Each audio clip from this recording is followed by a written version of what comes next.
Siete in ascolto di Radio Cooperativa Studio di Albignasego Padova, uno strumento indispensabile per chi voglia approfondire alcune tra le tematiche più attuali, con quella libertà e diversità di prospettiva introvabile negli altri mezzi di comunicazione.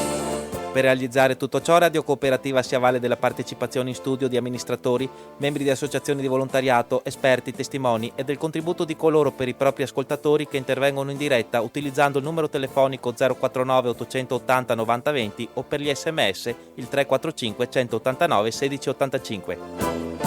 Radio Cooperativa mette inoltre a disposizione i propri microfoni a tutte quelle associazioni che lavorano per la pace, la giustizia e la salvaguardia dell'ambiente e che vogliono proporre e divulgare iniziative proprie e di altri gruppi.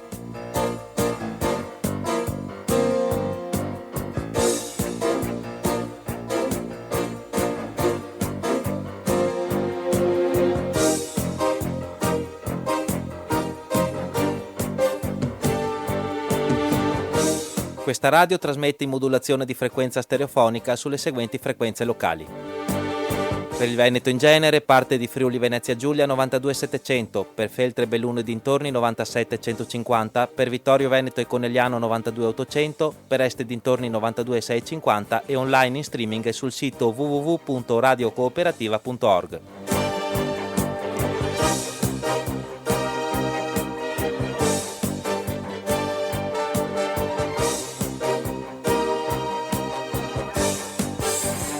La libertà di Radio Cooperativa è garantita dalla mancanza di sponsor pubblicitari e politici. La sua sopravvivenza invece è garantita dall'operato volontario dei propri conduttori e soprattutto dai contributi in denaro che giungono dai propri ascoltatori. Iscrivi il tuo nome tra coloro che alimentano questo spazio di libertà, effettuando un versamento sul conto corrente postale 120 82 301 intestato a Informazione e Cultura via Antonio da Tempo 235 131 Padova o con PayPal sul sito www.radiocooperativa.org.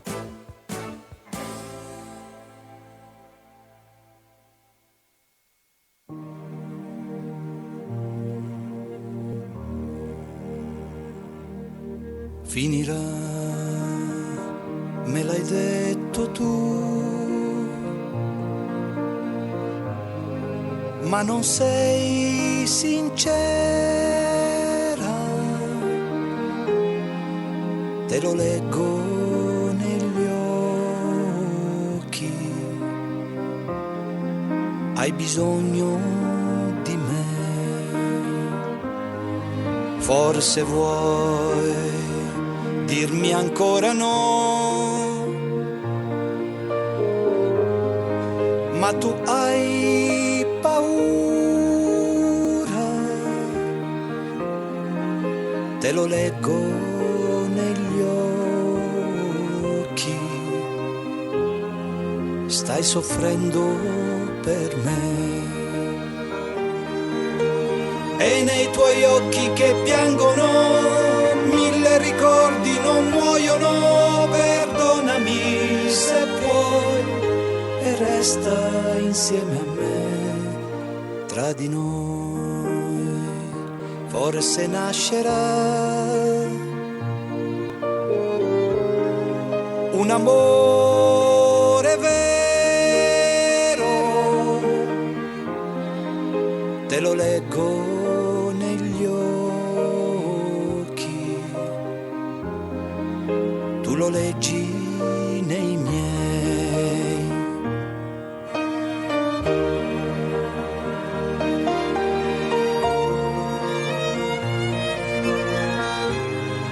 Ma non sei sincera,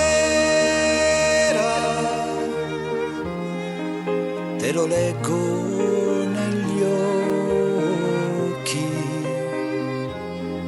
stai soffrendo per me, e nei tuoi occhi che piangono mille ricordi non muoiono, perdonami se puoi e resta insieme a me, tra di noi forse nascerà un amore vero, te lo leggo negli occhi, tu lo leggi nei miei.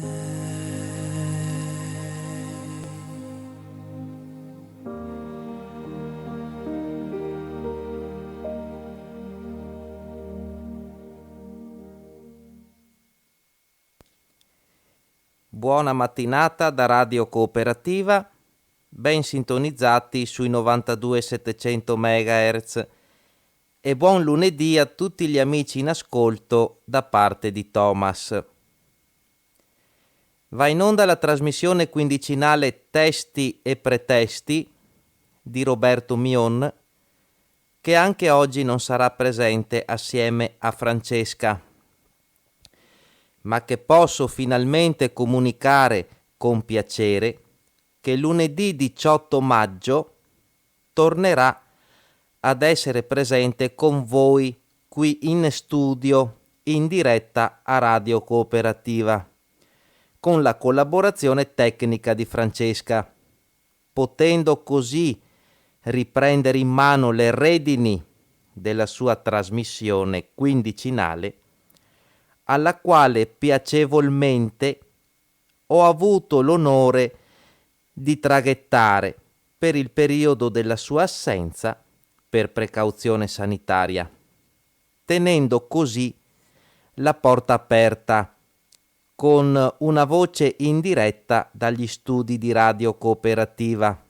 e soprattutto dando così possibilità agli amici sintonizzati sui 92.700 MHz di intervenire telefonicamente tramite la nostra linea telefonica essenziale per contraddistinguere la funzione sociale di Radio Cooperativa dalle tante radio commerciali o da canali tematici unicamente direzionati alla divulgazione di informazione e cultura, ma senza dare la possibilità ad un pubblico in ascolto di intervenire liberamente.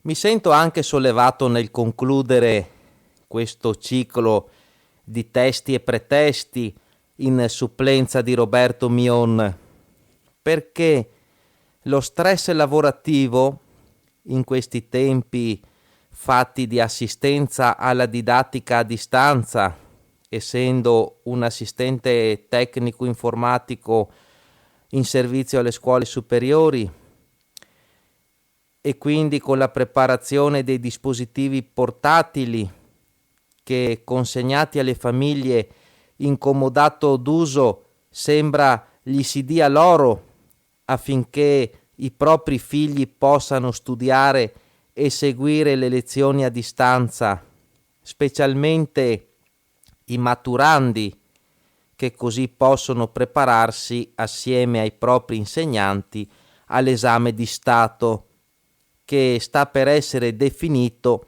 il suo svolgimento in questi giorni. Oltre allo stress, appunto, anche lavorativo, però questo mi dà e mi ha dato molta soddisfazione.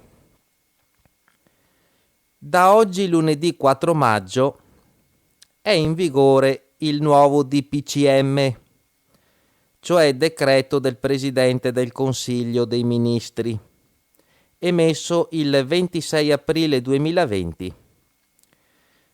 E trovo interessante aprire la trasmissione con questo articolo tratto dal quotidiano nella versione online del secolo XIX di Genova, dove è abbastanza scritto chiaramente e succintamente cosa cambierà. L'articolo non è firmato ed inizia così: sì alle visite a parenti e fidanzati, ma non agli amici. È del 2 maggio 2020. Roma. Lunedì 4 maggio tornano al lavoro 4,4 milioni di persone e scatta la possibilità di far visita a coniugi, conviventi, partner delle unioni civili, parenti fino al sesto grado, affini fino al quarto grado come i cugini del coniuge, e a persone legate da uno stabile legame affettivo come i fidanzati, ma non precisano fonti di governo, gli amici. Il governo dissipa una FAQ, ossia una risposta a domande frequenti. Il dubbio insinuato dal nuovo DPCM per la fase 2. Via libera anche all'attività motoria, non solo nei pressi della propria abitazione, ma resta chiaro che non si può uscire dalla propria regione, se non una volta sola, per tornare nella propria residenza o domicilio, se per il lockdown si era rimasti bloccati altrove. Resta il divieto anche per le seconde case. Non è tra gli spostamenti per necessità, spiegano fonti di governo per dissipare i dubbi. È uno stress test per la fase 2, quello che inizia il 4 maggio. Dai dati sul contagio che si raccoglieranno a partire dalla prossima settimana, si capirà se dal 18 maggio si potrà riaprire di più in alcune regioni e se al contrario in singole aree del paese dovrà tornare indietro il lockdown. Quindi si può tornare anche indietro. Il premier Giuseppe Conte, rispondendo via Facebook alle lettere di un estetista, un barbiere e una ristoratrice, si dice sicuro che nelle zone a basso contagio le riaperture arriveranno prima del previsto, e intanto assicura che il governo sarà intransigente per chi riparte sul rispetto di rigidi protocolli di sicurezza. Lunedì ripartono la manifattura, le costruzioni, il commercio all'ingrosso legato ai settori in attività, che vanno da tessile e moda, ad automotive e fabbricazione di mobili. Secondo i consulenti del lavoro, torneranno in ufficio o in azienda 4,4 milioni di persone, mentre gli altri 2,7 milioni resteranno a casa. Il doppio paradosso, sottolineano, è che si tratterà soprattutto di over 50 e che la ripresa riguarderà in prevalenza le regioni del nord, più colpite dal virus. 2,8 milioni contro gli 812.000 al centro e gli 822.000 al sud. Per il lavoro sono raccomandati orari differenziati e ove possibile smart working, cioè il lavoro a distanza, ma impensierisce la tenuta dei trasporti. Tra ingressi contingentati su bus e metro e rischio di lunghe code di auto. Anche per questo arriva un'ordinanza del MISE, cioè del Ministero per lo Sviluppo Economico, per riaprire i negozi bici e monopattini, per l'acquisto dei quali dovrebbe arrivare un incentivo nel prossimo decreto economico.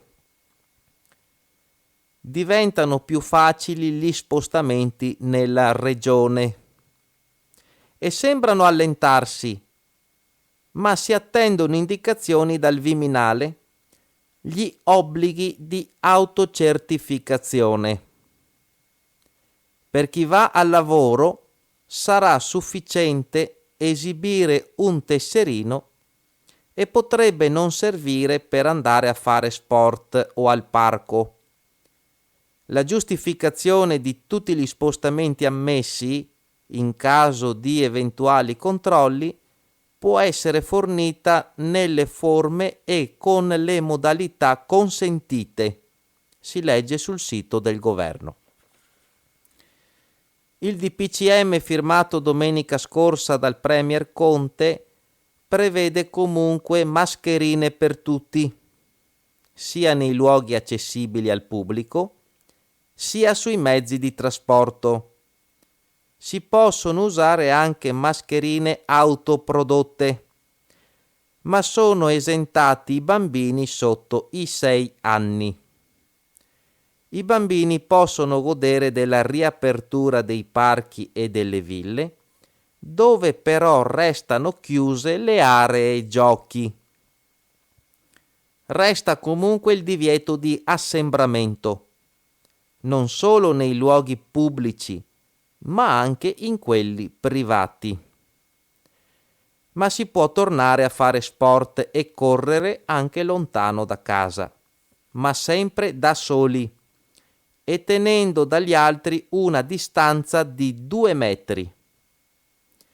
Ci si può muovere anche in auto o bus per andare a correre. Si possono fare passeggiate, anche con i bambini, a 1 metro di distanza da altri. Ripartono gli allenamenti individuali degli atleti. Ancora niente messe. Si studia la possibilità di permettere dall'11 maggio magari all'aperto.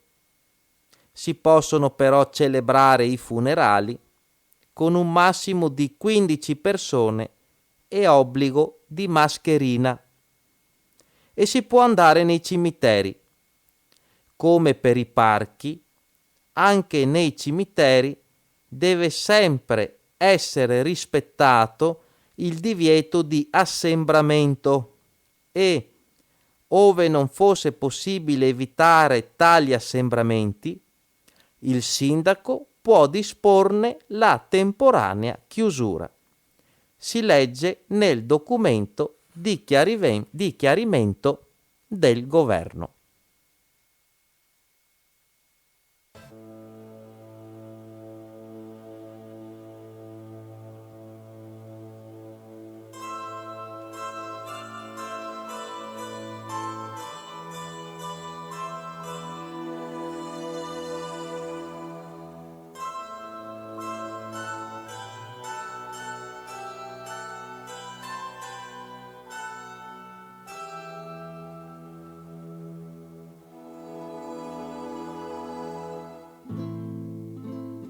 In un vortice di polvere gli altri vedevan siccità. A me ricordava la gonna di Gen in un ballo di tanti anni fa. Sentivo la mia terra vibrare di suoni, era il mio cuore. E allora perché coltivarla ancora? Come pensarla migliore? Libertà l'ho vista dormire nei campi coltivati, a cielo e denaro, a cielo ed amore, protetta da un filo spinato. Libertà l'ho vista svegliarsi ogni volta che ho suonato per un fruscio di ragazze a un ballo, per un compagno ubriaco.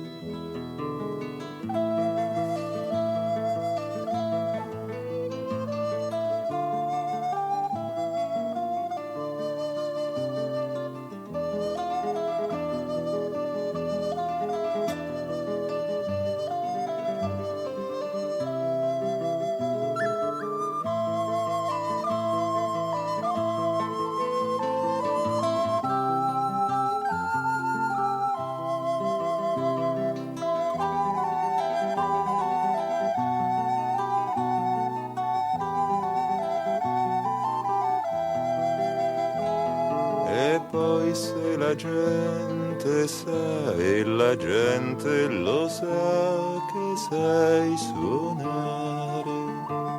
suonare ti tocca per tutta la vita e ti piace lasciarti ascoltare. Finì con i campi alle ortiche, finì con un flauto spezzato e un ridere rauco e ricordi tanti e nemmeno un rimpianto.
Ritorniamo in diretta, sempre a Radio Cooperativa.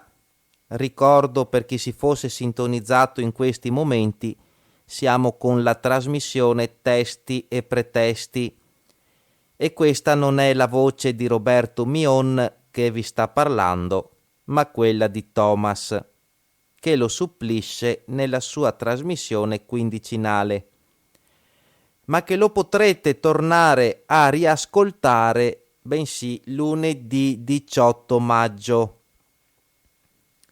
Abbiamo iniziato a parlare del nuovo DPCM in vigore da oggi, prendendo una notizia tratta dal quotidiano Il Secolo XIX di Genova.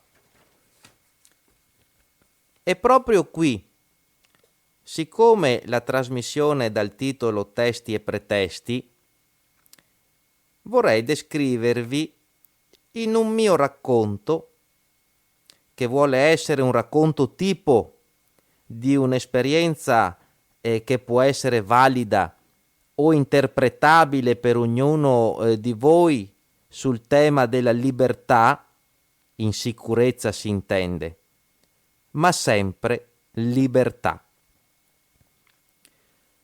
Vado ad esprimervi la mia emozione che ho potuto provare grazie all'ordinanza regionale numero 43 del presidente della regione Veneto Luca Zaia, che dal 27 aprile alla mezzanotte del 3 maggio è stata in auge, la quale dice: è consentito per i residenti in regione lo spostamento individuale, solo uno cioè, nell'ambito del territorio regionale per raggiungere le seconde case di proprietà o imbarcazioni e velivoli di proprietà che si trovano al di fuori del comune di residenza per lo svolgimento delle attività di manutenzione e riparazione necessarie per la tutela delle condizioni di sicurezza e conservazione del bene. Questo articolo 2, presente nell'ordinanza 43, ha dato la possibilità a chi detiene seconde case, imbarcazioni, eccetera, di potersi muovere individualmente, ovvero una sola persona, cioè il proprietario, per andare a vedere se questa casa, ad esempio, è ancora in piedi e se necessita di manutenzione. Essendo qui in una trasmissione radiofonica e soprattutto in una radio che a livello sociale tiene molto alla divulgazione, oltre che alle informazioni standard, ma anche al dibattito usato come termometro dello stato di salute morale e umano della gente, del popolo intendo. Non intendo il termometro che si misura la febbre, però insomma, Porto questa testimonianza dell'emozione che grazie a questa ordinanza numero 43 ho potuto provare. In quanto, essendo residente a Due Carrare e avendo una casa nel comune di Badia Polesine, lasciatami da mia nonna Corinna in eredità, frutto del lavoro assieme a mio nonno Sergio, dove sono cresciuto, in quanto i miei genitori hanno sempre lavorato da operai negli alberghi di Abano Terme, festività comprese, Pasqua, Natale, Ferragosto, domeniche e festivi, e avendo avuto sfortunatamente brutte esperienze con 2 babysitter allora nel 1986, che per tenermi calmo, essendo sempre stato un discolaccio, perché già da allora facevo sentire il mio carattere, sicché alcuni anni dopo presi pure il soprannome da un vicino di casa di Badia Polesine che mi chiamò appunto il piccolo Vallanzasca. Mi venivano quindi somministrate delle gocce di Lexotan all'età di 15 mesi circa e fortunatamente la signora del piano di sopra, accorgendosi che qualcosa non andava, perché quando i miei andavano al lavoro non urlavo più, una volta arrivata la babysitter, decisero quindi, facendo una scelta, penso, struggente per una madre e un padre con un neonato da crescere, ma per il mio bene, sapendo che sarei stato in mani sicure, di portarmi a vivere dai miei nonni Sergio e Corinna nella loro grande casa di campagna di Badia Polesine, che allora era un'osteria avviata con negozio di generi alimentari, sali e tabacchi, rivendita di bombole GPL, posto telefono pubblico e trattoria, che però cominciava a risentire dell'avvento dei nuovi centri commerciali, ad esempio quello di Ferrara, circa 30 km da lì, 25, dove la gente andava per fare la passeggiata, a riempirsi il baule di acquisti e poi si fermava magari davanti casa di mio nonno a comprare una bustina di lievito perché lo aveva dimenticato nel suo portabagagli pieno di cose acquistate. Questa casa, che i miei bisnonni Leonilde e Benvenuto hanno acquistato nel 1932 a mezzo cambiali, nasce come un'osteria composta di 3 camere 4x4 al piano terra, un retro di sbrigo adibito a cantina con le damigiane del vino e dell'olio per la rivendita dei prodotti sfusi e la stufa per cucinare, 3 camere da letto, una stalla dove vi alloggiava la cavalla Olga, mezzo di locomozione di mio bisnonno Benvenuto, che alla mattina partiva per il mestiere di commerciante ambulante, finché non sono riusciti a sistemarsi una camera da adibire a negozio di generi alimentari, dotata di una bilancia a piatti e pesi, una bascula, un bancone di legno e tutte le attrezzature necessarie per servire la gente. Scaffalature per esporre i vari bussolotti, fatte dallo zio Gigetto Falegname, fratello di mia bisnonna Leonilde, che per tutti la gente del luogo era conosciuta come la Nina. E via di questo passo, fino al 1949, quando arrivò in famiglia cappellano, come si diceva una volta, mio nonno Sergio da Roma, che sposato a mia nonna Corinna, continuarono a lavorare assieme ed ingrandire il locale, in quanto arrivò una bilancia a lancetta della marca Paulon con fondo scala 1 chilogrammo e poi una Roto G3 per pesi maggiori fino a 15 kg, mi sembra di ricordare. Arrivò la corrente elettrica nel 1949 con l'impianto fatto con le valvole a tabacchiera, ideato e creato da mio nonno, l'unico che passò il collaudo del rione dagli allora tecnici della Società Adriatica di Elettricità, cioè SADE, con sede a Palazzo Balbi a Venezia. E quindi arrivò l'illuminazione elettrica in casa a 110 volt, archiviando così i lumi a petrolio con il famoso paralume in canfin, che mia bisnonna Leonilde, sempre stata generosa e di cuore, ha donato a destra e a manca, non restandocene più nemmeno uno in casa per ricordo.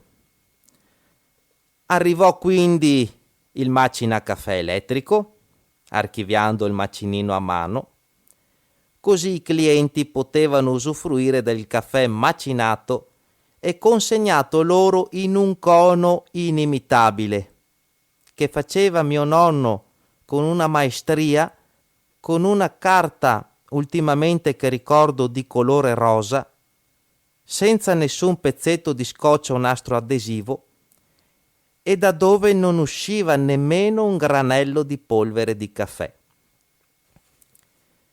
La cucina che faceva la mia bisnonna Leonilde era semplice e sostanziosa.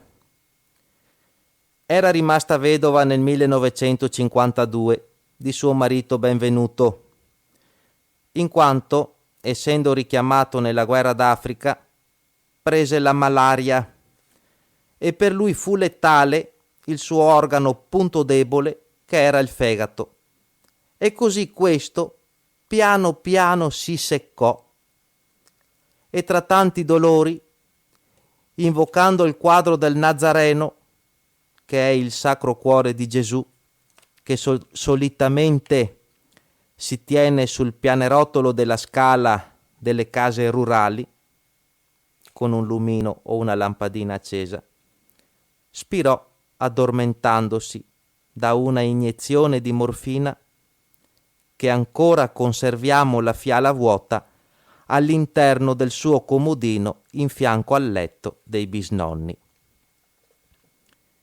La loro camera, una camera semplice, in arte povera, quella del loro matrimonio nel 1923, quando si sposavano i coniugi mantovani, e c'era l'usanza allora di comporre la camera. Nel nostro caso la sposa, ovvero la mia bisnonna, ha messo il comò, cioè l'armaro, e l'armadio, cioè l'armaron, mentre lo sposo, il bisnonno Benvenuto, cioè, ha messo letto, testiere e comodini. È venuto un bel accoppiamento. Sulla testiera la loro foto appesa al muro a mo' di quadro in formato gigante del loro matrimonio, con la cornice di gesso colorata con venature di legno. Arriva il 1951 e a fatica, smontando la stalla, che ora non serviva più, la cavalla Olga, che faceva colazione assieme a mia nonna Corinna prima di andare a scuola elementare, mettendo il muso nella sua scodella di ceramica del caffè latte, assieme a mia nonna, era diventata vecchia. E il suo padrone, cioè il bisnonno Benvenuto, era malato e quasi allettato alla sola età di 58 anni. Fortunatamente la nostra cavalla ha trascorso il resto dei suoi giorni con una coppia di sorelle signorine abbienti che la avevano presa per andare a messa la domenica. Dai mattoni pieni e non forati di questa stalla, recuperati dalla sua demolizione, che ancora oggi mi rilasciano umidità nel muro perché fregni, come dice mio nonno nella sua espressione romana, che dal 49 anno della sua salita in Veneto fino alla sua morte nel 2014 non ha mai cambiato in un'inflessione veneta, nemmeno se gli tiravi via un dente, hanno costruito un salone al piano terra di 10 metri per 5. E appena finito questo salone, il 23 novembre del 1952, si può dire, è stato inaugurato allestendo la camera ardente del mio bisnonno venuto a mancare, che ebbe un funerale importante, in quanto il bottegaro del paese, ai livelli di quello della signorina Cristina, maestra di Peppone nel film Don Camillo, con regista Julien Duvivier, proprio realizzato nel 1952 a Brescello, a circa un centinaio di chilometri da noi. La mia bisnonna fece fare il servizio fotografico allora e le scene sono proprio come quelle del film di Don Camillo in questione. Persino i bambini della scuola elementare di Salvaterra hanno assistito al passaggio del feretro di mio bisnonno Benvenuto. Quel salone al piano terra ospitò anche dei bei eventi, come l'avvento della televisione, la prima televisione in bianco e nero acquistata da mio nonno Sergio nel 1956, della marca Geloso, attrezzando la stanza con le classiche banchette di legno che vediamo nei documentari. Da lì la località leggiare di Salvaterra di Badia Polesine ha potuto vedere i primi Lascia e raddoppia con Mike Bongiorno, scoprire la commedia di Cesco Baseggio, vedere la TV dei ragazzi come Rintintin e Lessi, emozionarsi con l'allunaggio raccontato da Tito Stagno e Ruggero Orlando da Nuova York, imparare a leggere e scrivere con le lezioni a distanza del maestro della televisione italiana Alberto Manzi e fare le prime conoscenze, come la testimonianza di un ragazzo di nome Giancarlo del 40 e una ragazza di nome Gina, per noi rimasta sempre Ginetta, che fin da piccoli venivano a manina a vedere la televisione e che poi si sono sposati, diventando l'avvocato Rossato di Badia Polesine, che cura le cause specialmente dedicate all'agricoltura, e la Ginetta invece una professoressa di matematica. L'osteria, 2 punti. Luogo di incontro, ma anche di testimonianze e di tentazione. I ragazzini non potevano assistere al gioco delle carte, perché vietato ai minori, e loro, tutti curiosi, si nascondevano dietro la tenda della porta di ingresso, come quel bambino di 10 anni, nato nel 37, che poi diventato compare d'anello dei miei genitori, è morto anche lui nel 2011, Luciano Bonfante, che andò nel 59 a Torino in Fiat per guadagnarsi da vivere.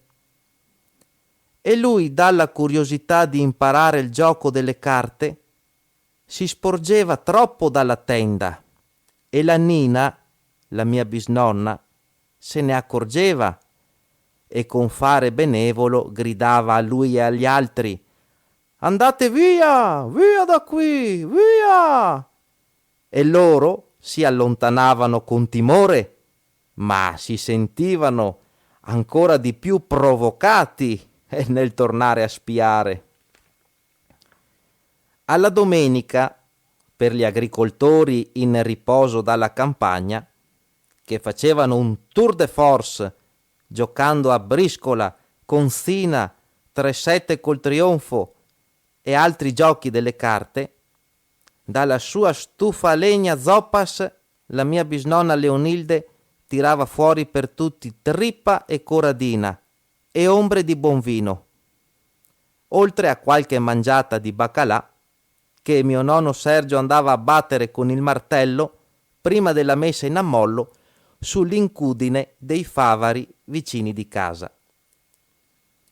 Dalla dispensa dei miei nonni Sergio e Corinna, ma soprattutto dalla mia bisnonna Leonilde, che ha comandato ed imperato in casa fino al 1982, anno della sua morte a 86 anni di età, usciva di tutto, specialmente per i più poveri, i bisognosi e i bambini, che non avevano nemmeno la polenta a sufficienza per mangiare e sfamarsi.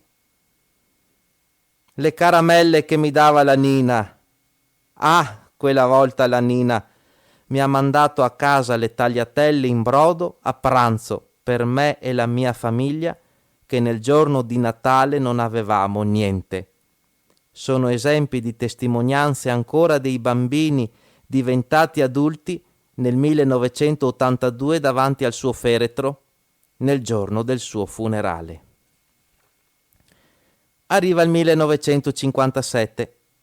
Si costruisce un altro salone al piano superiore, sempre di 10 metri per 5, perché si iniziano a fare dei piccoli pranzi rurali di battesimo e qualche sposalizio, con la formula che il cliente agricoltore di solito portava i polli, anatre, pesci, verdure, eccetera, e i nonni con la bisnonna li preparavano per servirli sempre, unito ad un imbattibile risotto della Nina, cucinato anche 5 kg alla volta su di un pentolone di alluminio mescolato con un palo di legno adatto da mio nonno Sergio.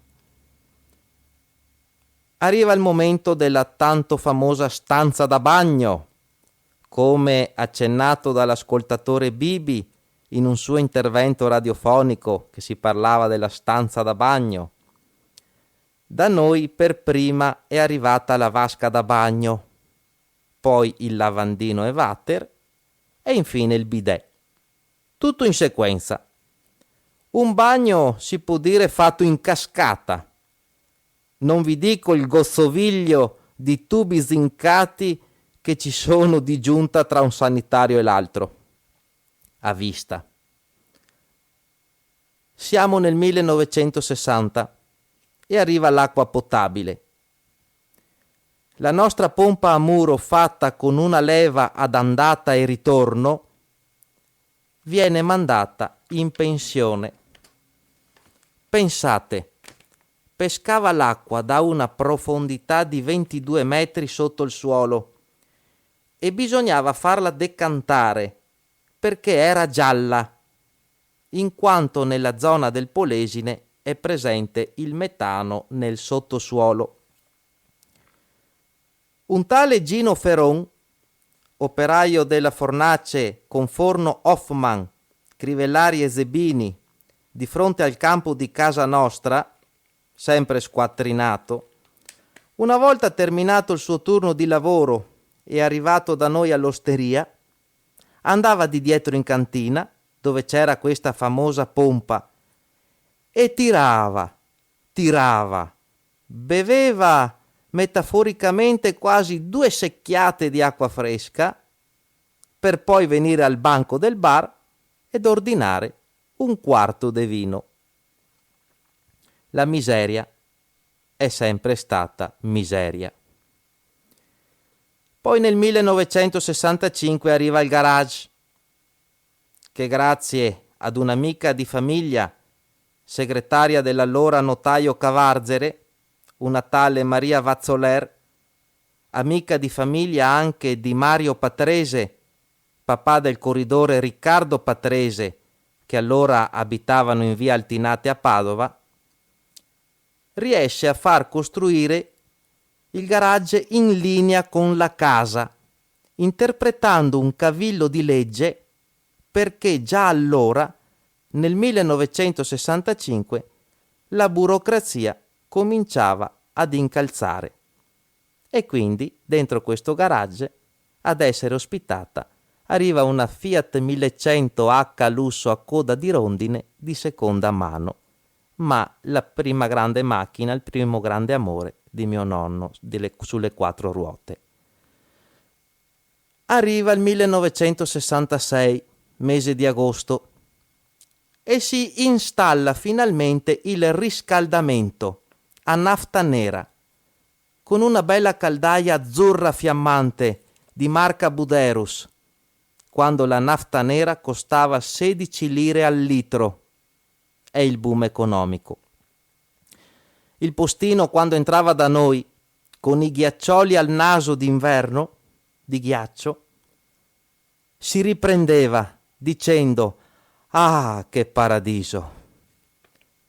Poi arriva il 1974 e si costruisce il pavimento di casa sopra le pietre, il pavimento a pietre, fatto sempre in economia da dei dopolavoristi della fornace che arrivavano già stanchi dal lavoro e che dovevano arrotondare qualcosa per la loro famiglia, numerosa, ma che non hanno fatto di certo dei lavori di prima categoria, anche perché erano delle strelline in grès piccoline da collocare a mo' di disegno greco, come avevano stabilito, e quindi hanno fatto quello che hanno potuto, perché le disponibilità economiche, anche se si era nel boom, ma sempre in un'osteria di campagna, erano quelle. E allora ci si accontentava di più della sostanza e si guardavano meno i particolari. E così via, fino al 1982, quando viene a mancare la bisnonna, che viene esposta sempre nella stanza del piano terra, con tutti gli onori perché era venuta a mancare la nina delle giare. Poi sono arrivato io. Così ho potuto vedere anch'io qualcosa, respirare anch'io l'aria di quell'osteria oramai in un clima calante. La gente cominciava a venire sempre meno. La fornace Crivellari e Zebini, con tutti i suoi operai, aveva ormai chiuso. In più, per giunta, nel 1988 è entrata in vigore la legge sui registratori di cassa. Mi ricordo anch'io, avendo una memoria da elefante, che ero anch'io in macchina quel giorno sull'Alfa Romeo Giulia 1300 Super dei miei nonni, quando da Badia siamo stati accompagnati da mia mamma in Riviera Paleocapa a Padova per l'acquisto di 2 registratori di cassa usati della Olivetti. In quella casa di Badia Polesine ho pronunciato la mia prima parola, mamma. In quella casa di Badia Polesine, dalla porta, guardavo le colline visto che si trova in una posizione alta dalla campagna e perciò non si è mai allagata, la più alta di tutte le giare. Dicevo in braccio a mio nonno davanti casa guardando le colline, che da lì si vedono benissimo, specialmente il Monte Venda, dicevo: c'è la mamma là dietro, e ai miei nonni gli si spezzava il cuore. Arrivò una notte che mi venne una febbre a 42 gradi, a fine 88, e i miei nonni mi vegliarono di qua e di là del letto, lo stesso dove dormiva la nonnona e il nonnone. Così li chiamavo io i miei bisnonni quando li andavamo a trovare al cimitero. Ho sempre saputo tutto di loro, anche se non li ho mai conosciuti, grazie alla mia famiglia. I miei nonni, che specialmente hanno avuto la pazienza, ma tanta pazienza, di insegnarmi, tramandarmi e trasmettermi il valore delle cose di famiglia e i sani principi della vita. La mattina dopo la febbre mi sparì e scesi dal letto tranquillamente. Ma quella fu la loro decisione di chiudere l'ambiente, visto che ormai erano giunti all'età di allora della pensione, di abbandonare tutte le loro amicizie e conoscenze e trasferirsi ad Abano Terme, lontano dalla loro vita, per crescermi vicino ai miei genitori, Giovanni e Beatrice. Mia nonna, specialmente quella casa e il suo orto che ha dovuto lasciare per crescermi, lo ha sempre avuto nel cuore, sicché i miei genitori sono stati bravi e non hanno fatto vendere loro la casa. Quando ne avrebbero avuto voglia, avrebbero sempre potuto farvi ritorno. E così è stato per tutte le estati da giugno a settembre. Finita la scuola si partiva e il sogno di vivere in quella bella casa di campagna coi miei nonni continuava.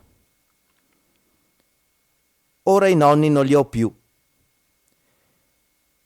e anche sono stati loro onorati, come ora vuole la tradizione di famiglia, in quella camera 10x5 dove si guardava il rischiatutto. Loro non ci sono, ma mi resta la casa, per me tanto importante perché racchiude testimonianze umane in quelle 4 mura vecchie, fredde e scrostate, ma per me di inestimabile valore. Si pensi che è quotata sul mercato soltanto 29.000 euro, perché è considerata un rudere, tutto da risistemare o abbattere addirittura.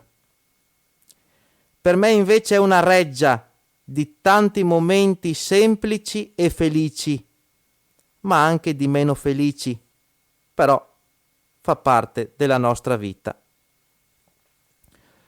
Ogni volta che vi apro la porta e dentro vedo tutte le persone, tutti i volti, e sento le loro voci, i loro passi, le loro storie.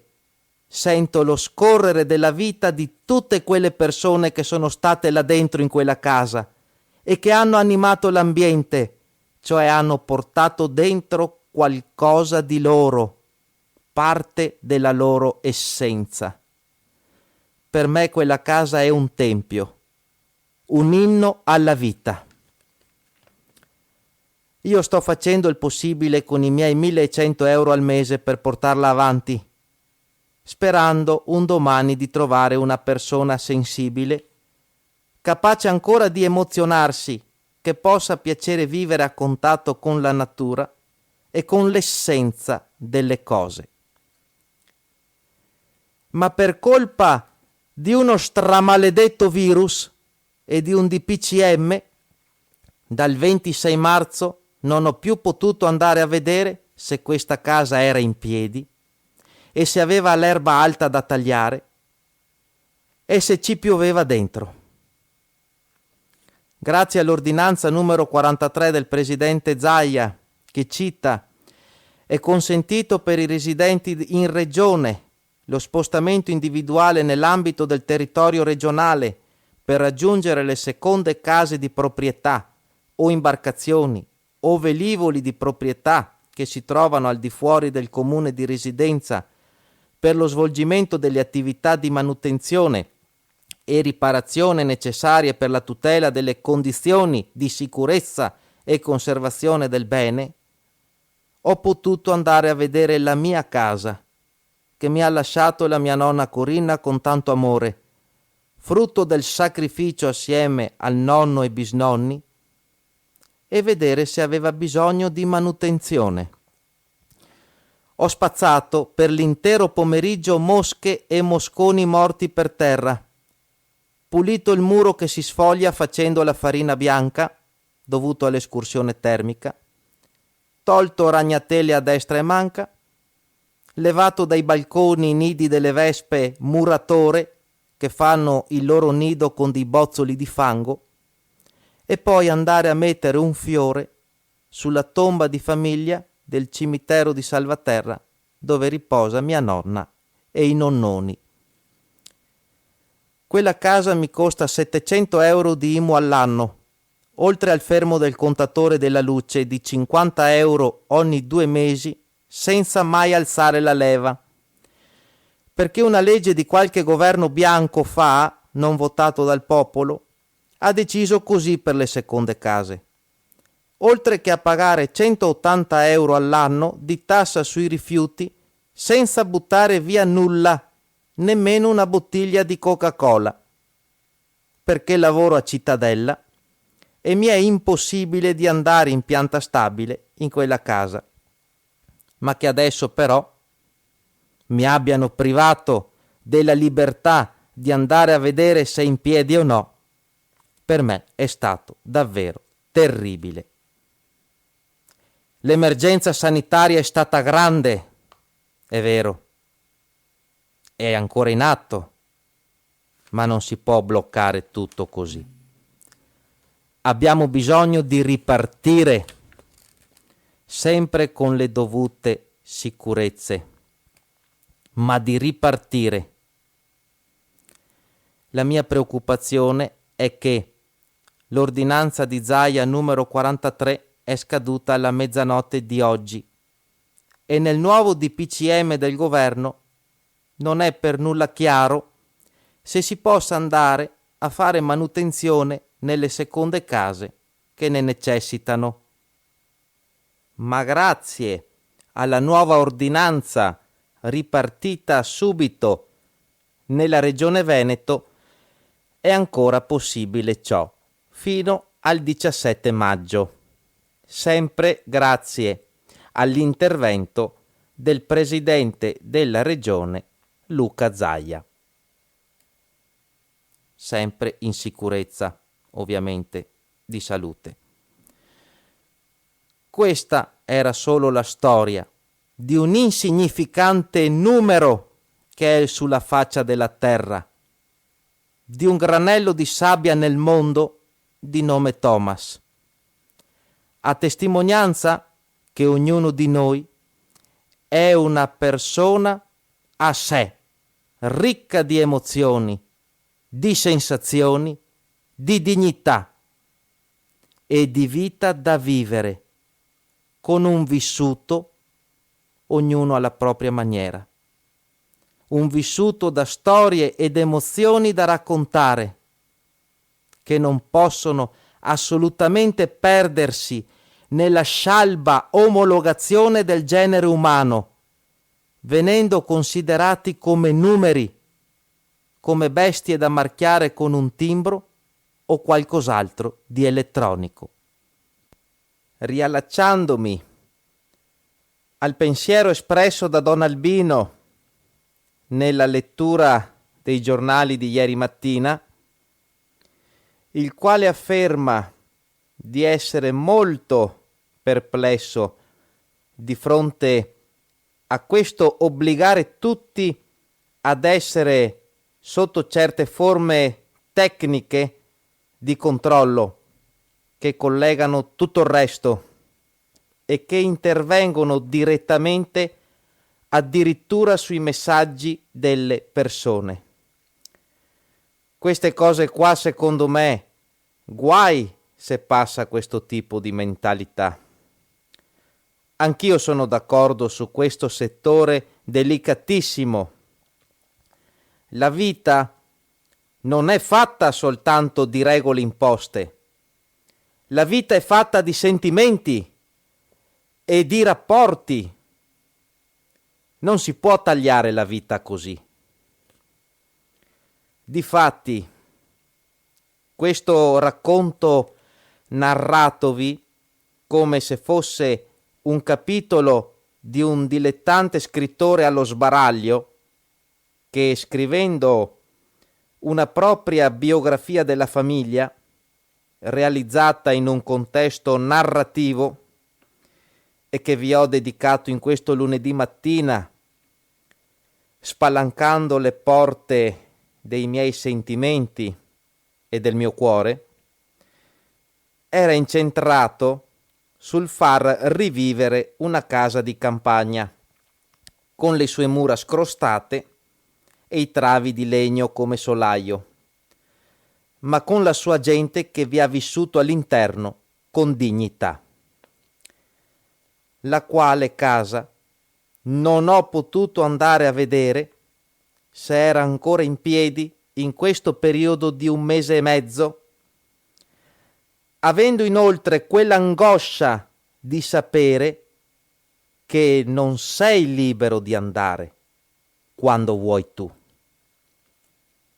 Questa mia storia può essere benissimo interpretata e rivolta anche a tutti quei genitori, figli, nonni, parenti, familiari, nipoti, che trovandosi a vivere in giro per l'Italia o fuori dal proprio comune di residenza, se ancora fortunatamente autosufficienti e quindi senza urgenti motivi per andar loro a far visita, non si sono potuti vedere.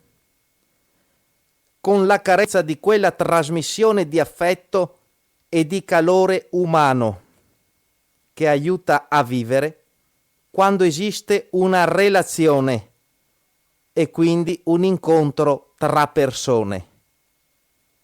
Soprattutto questo messaggio vale in difesa per chi vive nella solitudine e aspetta in gloria questo giorno per poter rincontrare i propri affetti, i propri cari.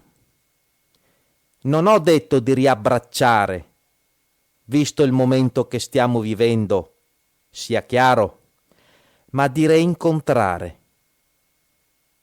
La vita è un bene prezioso, come lo è la libertà, se non alla pari. E non dimentichiamo che non di solo pane vive l'uomo.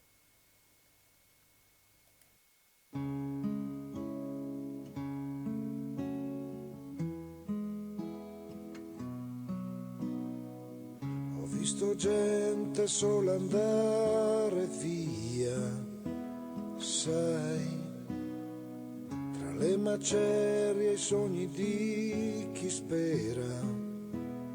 Vai, tu sai di me, io so di te, ma il suono della domenica dov'è?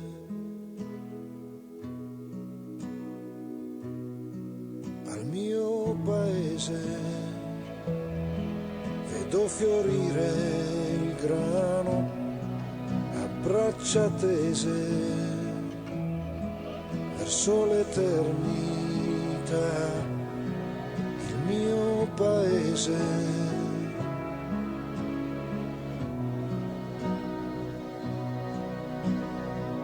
Ho visto cieli pieni di miseria, sai, e ho visto fedi false fare solo guai. Che sai di noi, che sai di me, al suono della domenica dov'è? Al mio paese vedo falciare il grano a mani tese verso l'eternità, il mio paese.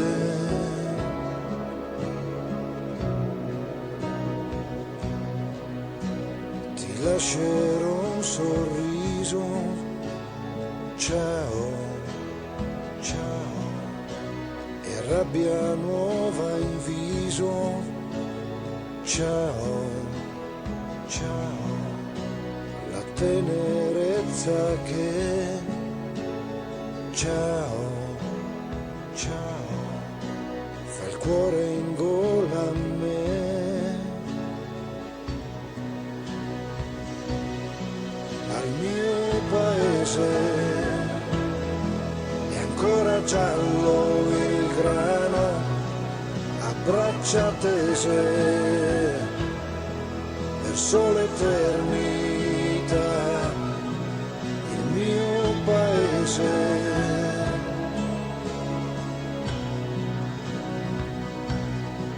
Al mio paese vedo fiorire il buono, le botte prese non le hanno rese mai al mio paese.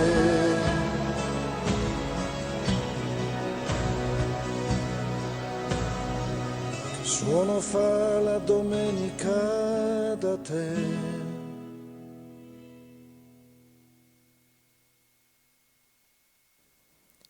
Vi riporto infine, per concludere questo spazio della trasmissione Testi e pretesti di Roberto Mion, in quest'ultima puntata di mia supplenza, oggi dedicato alle storie individuali di ogni persona e soprattutto della famiglia, a testimonianza della necessità di continuare a poter esercitare una propria libertà individuale, potendo anzitutto, per chi non è in pensione, lavorare o comunque avere la possibilità per tutti di muoversi, in sicurezza si intende, ma ripartire, anche semplicemente potendo andare a bere un caffè in piazza ad Asiago, per esempio,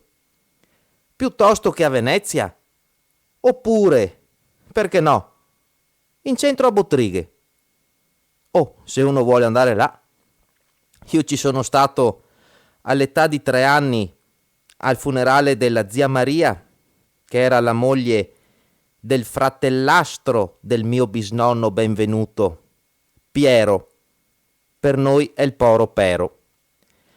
In quanto essendo figlio di secondo letto, si diceva così una volta quando a un uomo moriva la moglie e si risposava, gli era stato lasciato tutto il capitale della famiglia Mantovani a lui, essendo l'ultimo figlio del padre Mantovani Sante, tralasciando però gli altri 2 primi figli avuti prima con la prima moglie Carolina, morta di itterizia, che erano appunto Benvenuto, mio bisnonno, e Angelo, che però nel 1929, con la crisi di Wall Street,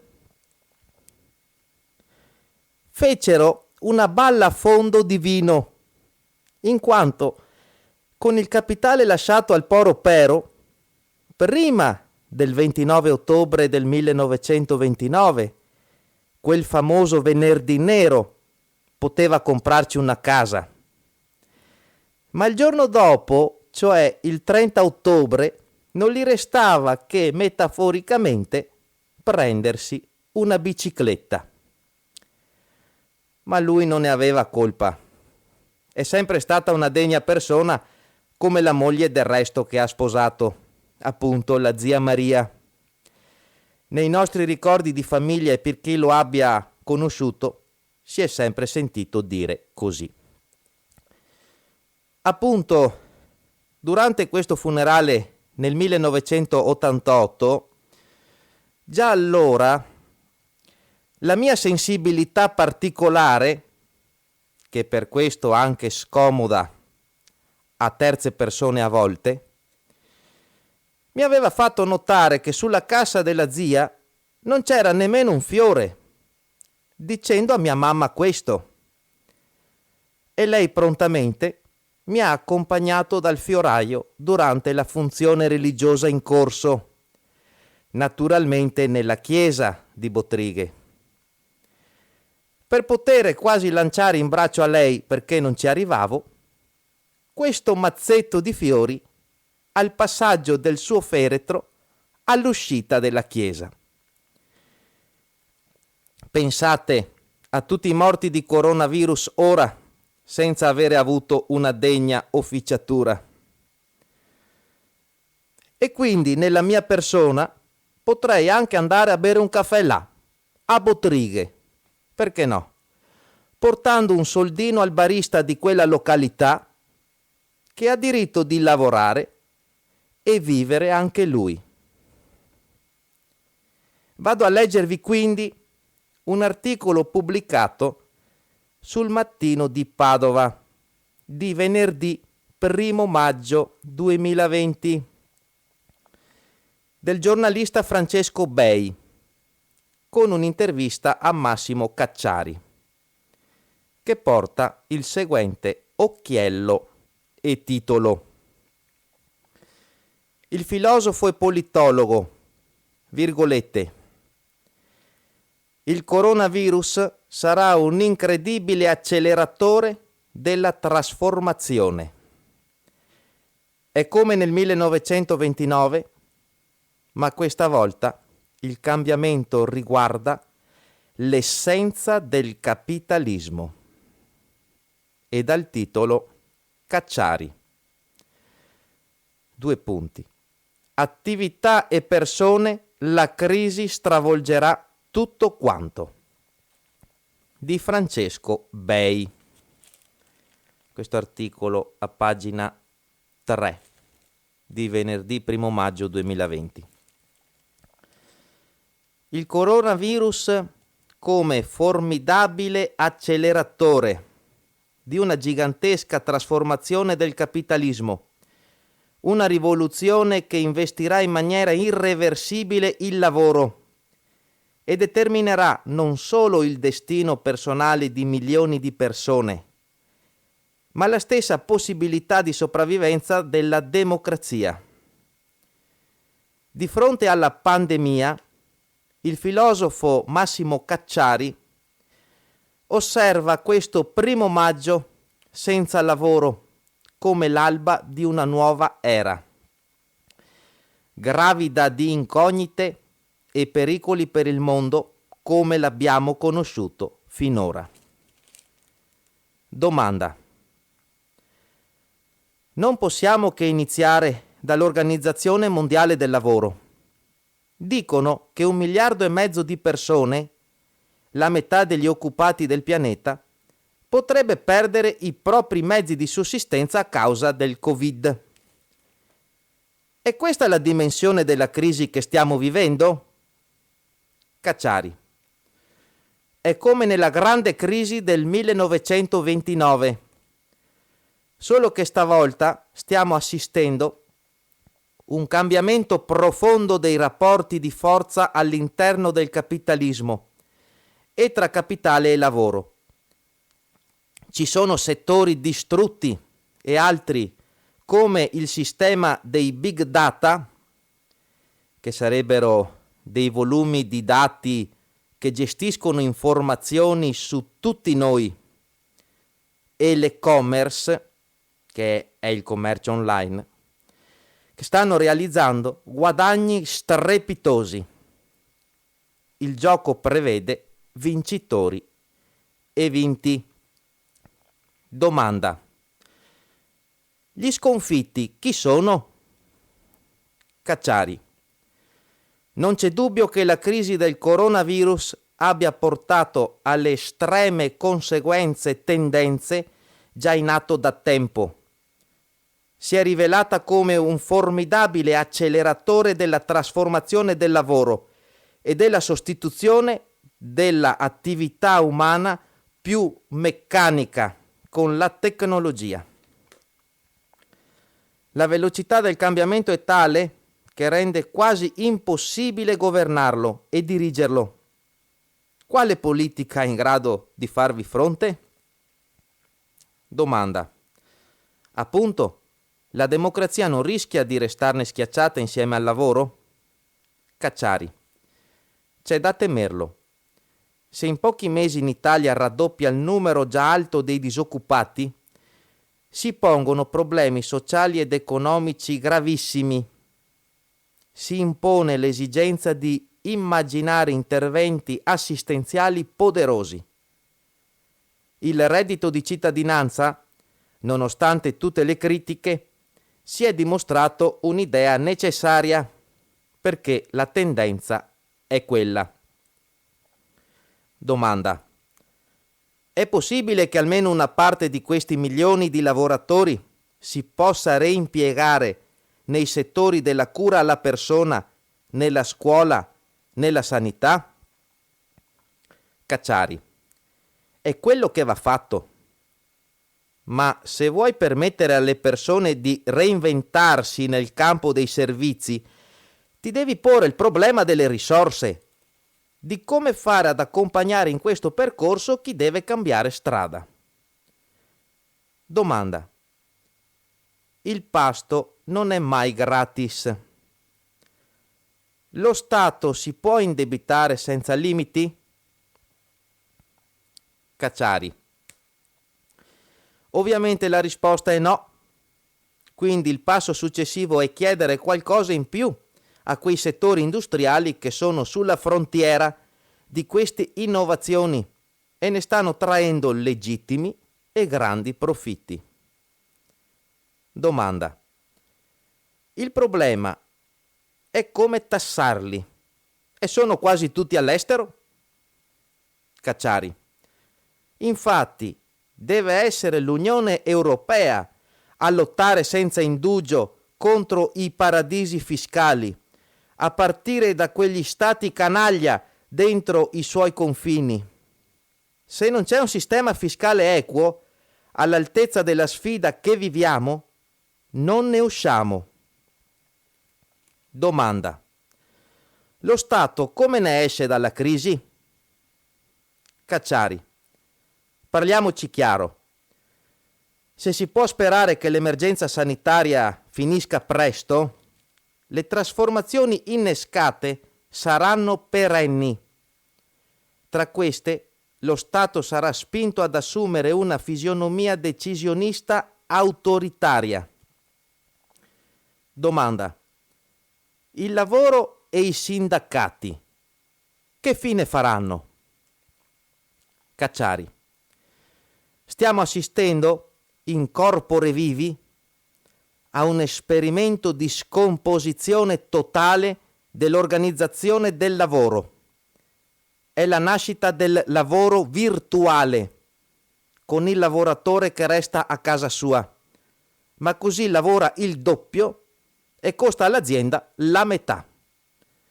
È chiaro che con i lavoratori soli a casa, anche il sindacato, che già viveva una crisi di rappresentanza, sparisce definitivamente. Domanda: parliamo di Conte. Il governo come ha gestito questo cigno nero? Cacciari: la risposta del governo è stata occasionale. La vicenda dei congiunti dimostra lo stato confusionale che regna. La crisi ha fatto venire alla luce i vizi storici del sistema italiano, a partire dalla fragilità delle regioni. È evidente che il sistema regionalistico così non funziona e va rivisto. Mi chiedo, ad esempio, se avessimo avuto un Senato delle regioni, ci sarebbe stato questo caos? E con le macro regioni? Domanda: glielo richiedo. La democrazia sopravviverà a queste spinte?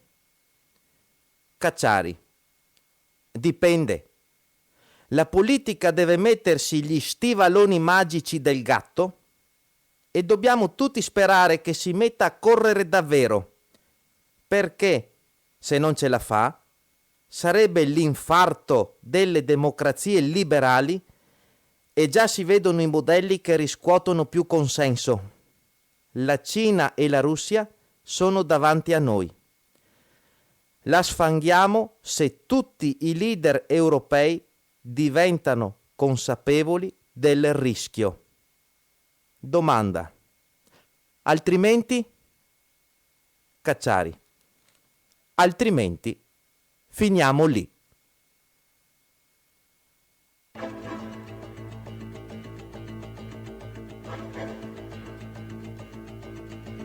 La GAP quando è che arriva non manda lettere né biglietti e non bussa alla porta, sei già persona morta che il popolo ti ha condannato. L'ingegnere della Caproni il 2 gennaio arriva in taxi, arriva con 2 della Muti, sue guardie personali e noi lo si va a giustiziare.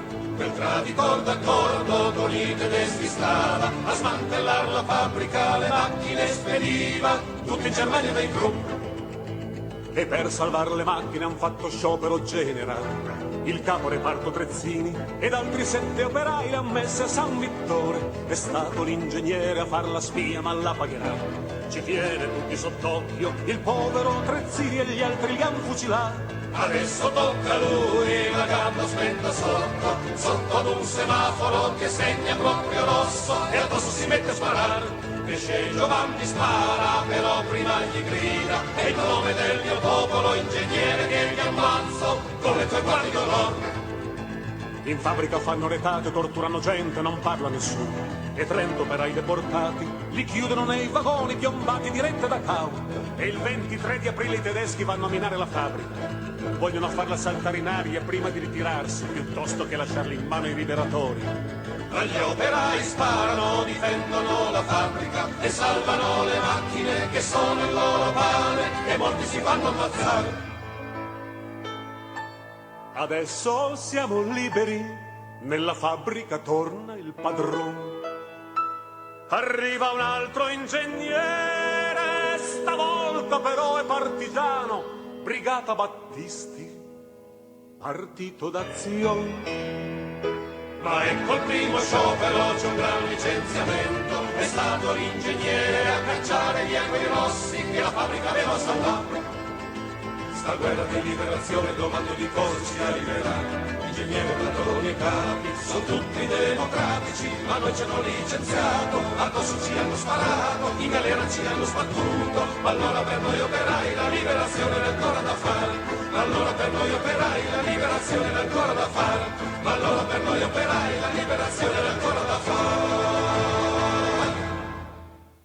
Ho avuto tanto da raccontare in questa ultima puntata di Testi e Pretesti da me condotta che il tempo è volato, ma vi ringrazio comunque tutti per la pazienza dimostratami, l'interesse e ascolto di questo ciclo di trasmissioni.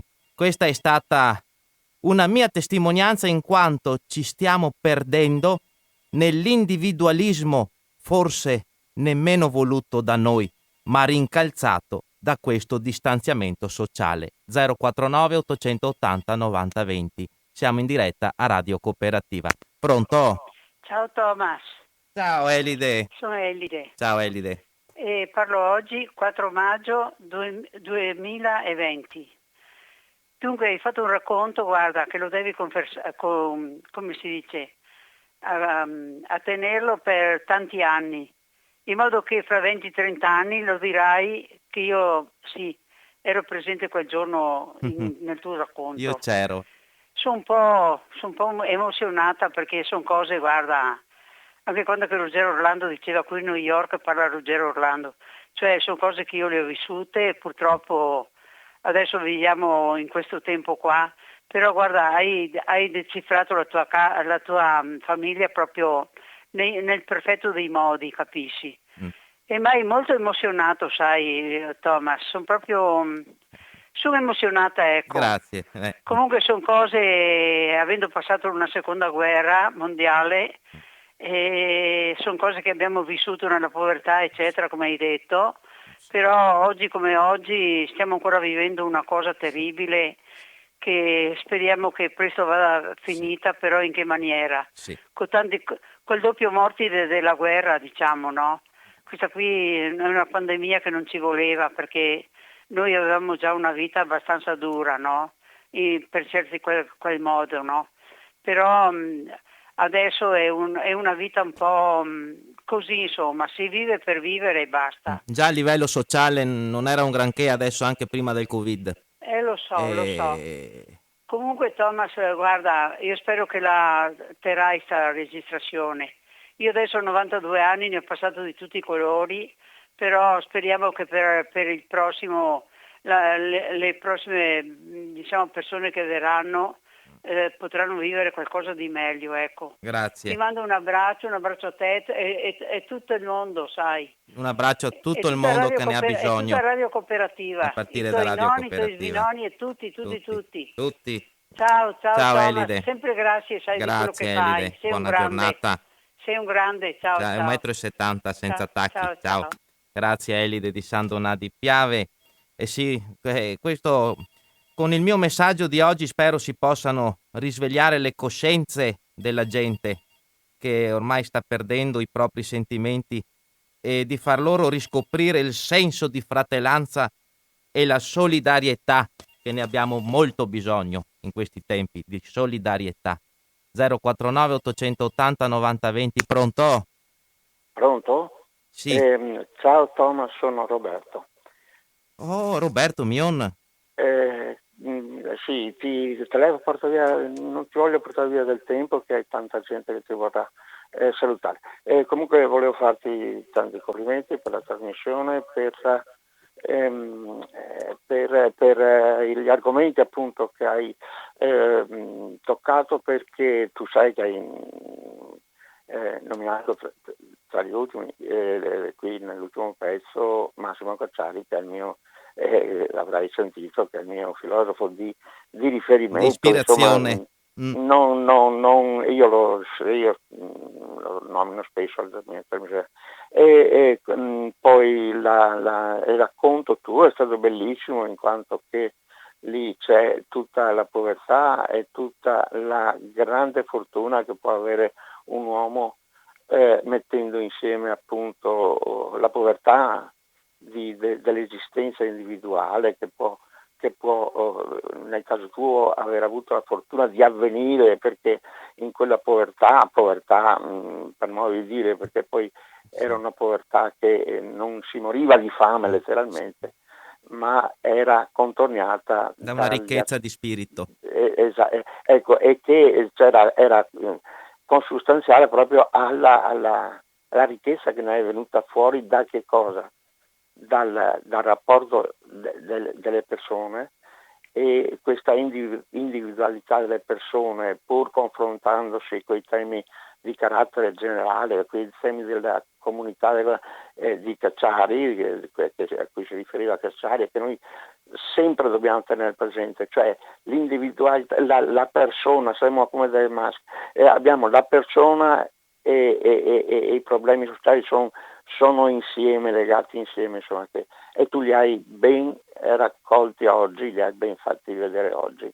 Ecco, ti ringrazio, non dimenticate di dirti che io spero di poter tornare, ma che tu ne hai la libertà per quanto mi riguarda. Ma è impegnativo, sai, te sei molto più lo preparato di me. È chiaro, ma 10 anni anch'io li ho fatti così, poi ognuno le fa secondo le proprie, per carità, le proprie modi, però tu vedi che trasmissioni così in cui si vuole trasmettere anche un po' di cultura, quella che possiamo acquisire, insomma, quella che possiamo avere dalle nostre umili fatiche, però trasmissioni del genere esigono certo un tributo a Radio Cooperativa che ci permette di farlo, questa Senz'altro. fatica ci permette di farla e di metterla lì con vari risultati, però con tutta la modestia e con tutta la buona volontà che abbiamo sia in comune.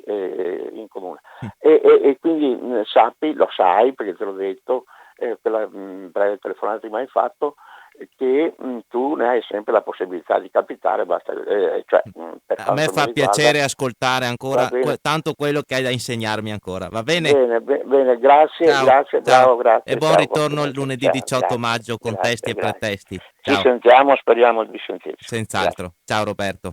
Grazie allora al nostro Roberto Mion, che è più bella della sua prosa, ecco, della sua spiegazione, ecco, anche del significato, rafforzativa del significato che ho voluto dare in questa lettura, in questa mattina di lunedì 4 maggio 2020. 880 90 20, pronto? Buongiorno, sono Liliana. Buongiorno Liliana. Buongiorno. Io ho telefonato proprio perché presa per i capelli. Ognuno ha le sue persone alle quali dà fiducia. Io come cittadina veneziana che ha avuto come sindaco Massimo Cacciari, lo ha votato una prima volta, una seconda volta e un'altra volta per le regionali. Io di Massimo Cacciaro non sono l'unica a Venezia, comunque parlo per me chiaramente. Ricordo la Ines dei Gatti, non so se te la ricordi te, l'ascoltatrice Ines dei Gatti, che chiamava... Sì, ma ci sono altri cittadini veneziani che chiamano qui. Io invece di Massimo Cacciari proprio non ho più nessuna stima. Lo stimo come filosofo, questo sì, ma come uomo politico, i giudizi che dà a destra manca. Basterebbe andare a rileggersi quello che diceva un anno fa e vedere cosa è successo dopo un anno sulle sue previsioni. Lui distrugge tutti sono stupidi, tutti non capiscono niente, l'unico che capisce è lui. Comunque, al di là di questo, se fa una lezione di filosofia l'ascolto, quando lo vedo in televisione cambio canale. Comunque, ultima cosa, tu parlavi delle distanze al di là di Zaia che li ha messe, li ha tolte, li ha rimesse, eccetera. Ti posso dire che per noi veneziani la città di Venezia è divisa tra acqua e terraferma. Io sono in terraferma. Ebbene, se io volessi andare al cimitero dai miei genitori, dalla terraferma, è impossibile. Non ci posso andare perché non solo devo prenotare il vaporetto per andare ma fin qui nulla, insomma vabbè, lo prenoti, ammesso di riuscire a salire e di trovare va bene, ma il ritorno in pratica ci vuole una giornata. E fatto presente al sindaco attuale dell'inconsistenza dei servizi pubblici, apriti cielo, insulti a destra e a manca. Comunque, tanto per dire, cioè la mancanza, il andare a trovare, se io volessi andare a trovare i miei congiunti devo fare 600 chilometri, quindi non li posso fare e rimango qua. Ecco, sentire tante lamentele in una situazione così difficile per tutti, perché qua ci va di mezzo la salute salute di tutti noi Ecco. e ognuno deve fare la sua piccola parte e cercare di venirne fuori al meglio possibile. Comunque ti ascolto e ti saluto, ciao. Grazie Liliana, buona giornata. Sì, ogni persona può, nel suo ragionamento, può anche evolversi, capire anche se magari ha sbagliato ad avere avuto delle espressioni da un anno all'altro. L'importante però è che appunto esista il ragionamento e magari non ci si fossilizzi in opinioni sempre ferme nel passare del tempo e dell'adeguamento alle nuove situazioni. Se sì, tutti possiamo sbagliare e soprattutto non siamo tutologi, siamo bravissimi a ricoprire una carica e magari un'altra un po' meno, però la vita è fatta così. Liliana, grazie. 880 90 20, pronto? Pronto, buongiorno. Buongiorno, lei è Giuseppina. Complimenti, complimenti, complimenti. Sei un grande. Sempre 1,70 m. Sì, va bene. Se puoi essere anche a 1,69, 1,71. Scollettata dopo le vertebre si accorciano i dischi, no? Intravertebrali e diventi più piccolo. Esatto. Comunque è stata favolosa. Sta ultima puntata, speriamo di no. Ci vuole Roberto Mion qui e io ho anche il lavoro, sono giovane, però il cuore per Radio Cooperativa, vedete, c'è, insomma, quando c'è la possibilità. E sia nel fare l'intrattenimento la persona più giocosa e più scherzosa, sia anche in un contesto più composto. Comunque, guarda, quello della casa e dei nonni, dei bisnonni è una roba incredibile e quella ce l'ho nel cuore anch'io. Grazie. Comunque complimenti, sei un grande. Ciao e buona giornata. Grazie. Ciao Giuseppina. Ciao, grazie. Buona giornata alla nostra Giuseppina, allora, che ha composto lo 049 880 90 20 della trasmissione Testi e Pretesti di Roberto Mion, condotta in queste puntate da Thomas, ecco, in supplenza, in sostituzione. Pronto? Pronto? Antonio. State via, buttare via torno al caffè, chissà che se ne vedremo. Ascolta, allora ieri sera non lo faccio quasi mai, come che ascolto mai la radio la mattina, cioè la radio cooperativa, la mattina ascolto Radio Sorriso, perché mi piace la musica. Allora ieri sera ascolta la replica della rassegna stampa di ieri mattina, ieri stanotte, e ieri Don Albino che lo faceva, no? Allora, sentendo quello che diceva Don Albino, come che un po' tradito anche te, appare che ho finito questo pare che sia già un'area di dittatura. Se auguriamo di no. Noi altri ci auguriamo di no. Sì, se auguriamo di no, come che la mia penso che mica non può essere. Però da quel che si sente dire un poco sì, che per me penso che sia impossibile. Allora mi ricordo benissimo, dopo finire la guerra, fino agli anni 60-70, no? Che era la Democrazia Cristiana, il Partito Comunista e quanti altri che era allora. Perché si andrà a finire economicamente, soprattutto l'agricoltura, in questa situazione? Perché i politici adesso d'estate si trovano 2 mesi di ferie e risparmiano al governo inoperante. Quando chi arrivava gli diceva io aumentavo subito la benzina, perché la benzina costava 100 franchi al litro, pian piano è arrivato a 300 franchi al litro, gli era già tanti negli anni 80, proporzionando gli stipendi. E dopo crescevano le pensioni, metti un 10%. Allora un 10% per un che tirava 30.000 franchi di pensione, si era 30.000 franchi, per loro era milioni. E i politici si sono arricchiti ancora di più con tutti quei stipendi che ha e quello che avevo io, in questa maniera qua. i politici, i parenti dei politici, gli amici dei politici, quando è che vengo da io. Adesso criticare questi governi qua, perché si è messo in questa situazione quasi necessaria, perché se voleva un pochettino affermare sto virus, no, non per portarlo in giro. E abbiamo già un'area di dittatura. Io non la vedo più di tanto, brutta di no. sto sistema qua. Però stiamo respirando qualcosa, oltre al virus con la mascherina che ci filtriamo, ma non si sa. Antonio, devo chiudere, devo andare avanti con la trasmissione perché sono già fuori di 5 minuti. Me dispiace, volevo dirti un'altra cosa.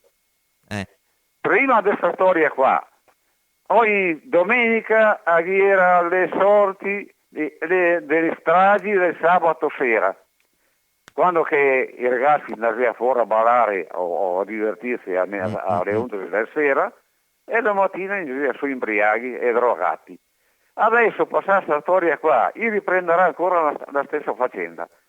Non so. La vita dopo riparte e bisogna vedere in che forma. Ma allora come andremo a finire? Allora dopo. Lo scopriremo vivendo. Grazie Antonio. Ciao, buona giornata, grazie. Ciao Antonio Di Ariano, salutiamo allora Antonio Di Ariano Polesine, che allora con quest'ultima telefonata vado anche a ringraziare tutte le persone perché sono già fuori orario. Volevo leggervi in velocità la frase del giorno di Omran Mikhail Ivanov, che è stato un filosofo e pedagogo bulgaro inserito nella tradizione spiritualista giudaico-cristiana e universalista della scuola bulgara. E questo pensiero dice: vivere nella poesia. Quando si osservano gli esseri umani, anche i più colti, si constata spesso che rimangono immersi interamente nella prosa. Sono freddi, rigidi, in loro non si avverte nessun calore, nessuna poesia, e il loro viso è spento. La poesia viene lasciata ai poeti che la scrivono, e anche se di tanto in tanto le persone leggono qualche verso, la vita che conducono non è affatto poetica. Perciò la nuova arte consisterà nell'imparare a vivere giorno e notte nella poesia, il che significa che gli esseri umani saranno calorosi, espressivi, vivi, e solo a quel punto si comincerà ad amarli. Gli esseri umani sono straordinari, vogliono essere amati, ma rimangono freddi, chiusi, spenti, prosaici. Ebbene, non si può essere amati quando si è antipatici. Per essere amati si deve imparare a vivere una vita poetica, solo così si sarà in grado di dare agli altri il calore e la luce. Con questo pensiero di Omram Mikhail Ivanov, io vi ringrazio ancora tutti con affetto dell'ascolto di queste puntate della trasmissione di Testi e Pretesti. Vi auguro una buona vita a tutti e una buona continuazione di giornata sulle frequenze di Radio Cooperativa da Thomas. A risentirci a mercoledì sera con Accendi la tua radio dalle ore 21. Ciao a tutti.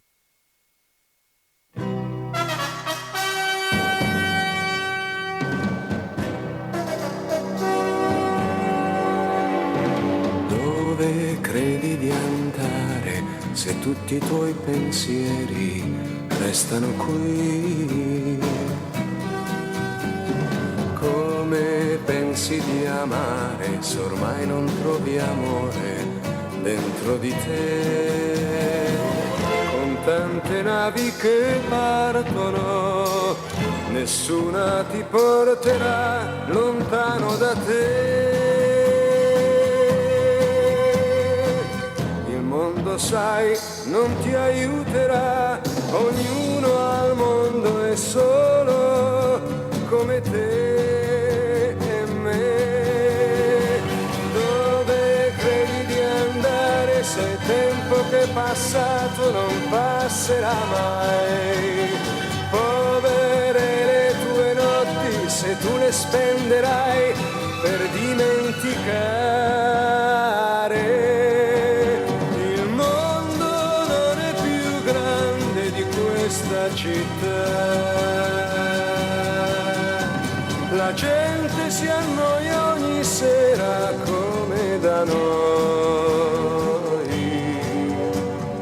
Dove credi di andare se ormai non c'è più amore dentro di te?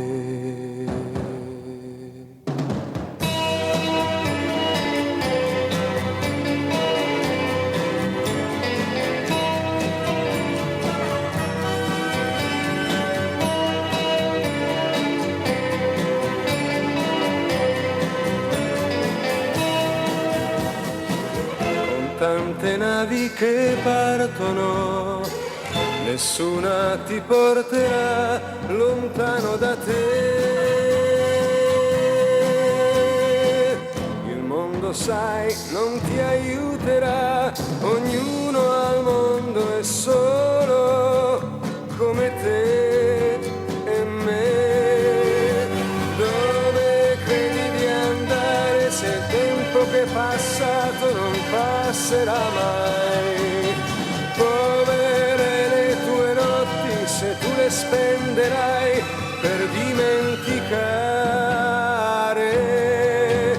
Il mondo non è più grande di questa città. La gente si annoia ogni sera come da noi. Dove credi di andare se ormai non c'è più amore dentro di te?